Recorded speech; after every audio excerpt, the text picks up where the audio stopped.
Welcome back. You're watching Overdrive. It's been 5 years in the making, but the Bajaj Triumph partnership has resulted in two affordable 400cc motorcycles in the market that everyone seems to be talking about. Rohit has all the details.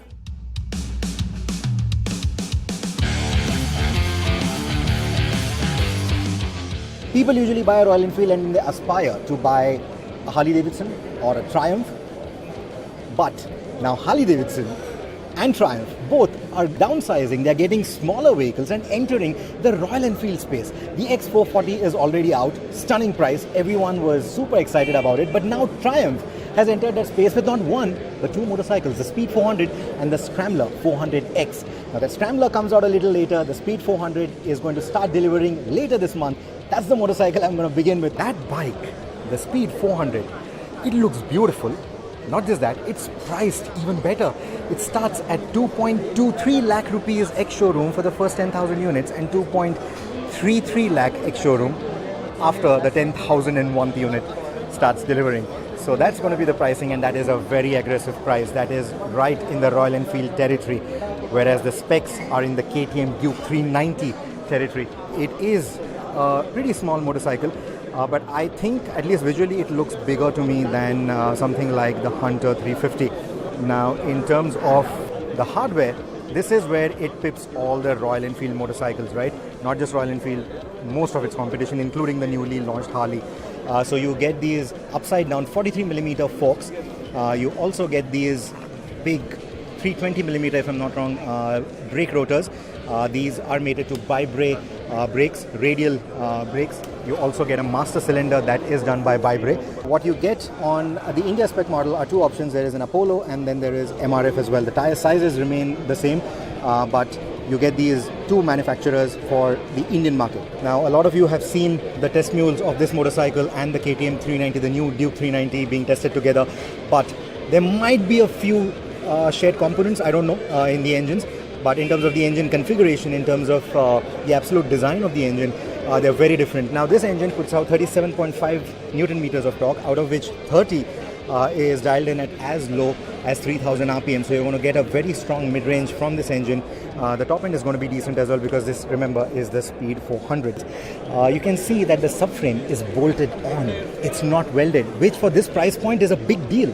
Having this bolt-on subframe, because God forbid, especially on the Scrambler, if you were to have a fall, if you were to end up bending the subframe, you can just change the subframe. So your repair insurance costs might be a little lesser in that sense.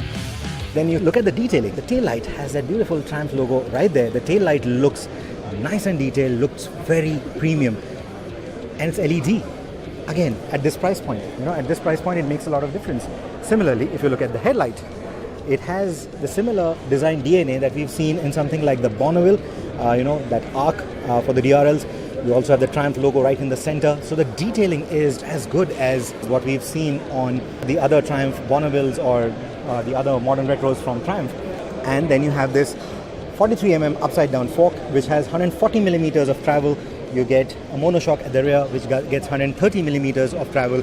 On the Scrambler, these are going to be longer legs, longer suspension travel. I'm going to come to that in a bit. And finally, if you look at the console here, it's a combination of an analog speedometer and a digital LCD.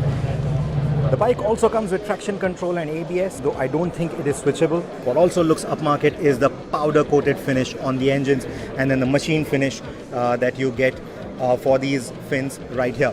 But the biggest part, the big deal in my books, is the inclusion of liquid cooling, again, at this price point. Let's now shift focus to the Scrambler 400X. So the first thing that's going to be different is the forks. Same 43mm forks, but longer legs. So essentially you get 150mm of suspension travel. Here you get the MRF Zapper Curve F. It's got a slight bit of a block pattern to it, and that is essentially to give you better grip and better endurance on broken roads, sandy, patchy roads, etc. The engine, the specs, the power, the tuning, everything remains exactly the same. The seat is also quite nice. It's got that rip pattern to it to go with that Scrambler theme. And then you also get the stitching, again adding that premium touch. And it's a split seat mechanism. This is again something that I like. You also get this headlight grill or a headlight mesh, and they have nicely cut out a little triangle there for the Triumph logo and for the daytime running lights to be visible. This can also go on the Street 400 if you so wish. The console is going to be similar to, but the handlebar is going to be different. The handlebar is slightly raised. You also get this brace on the handlebar, and even the head angle at the chassis level is slightly more lazy, slightly longer to give it a slightly longer wheelbase.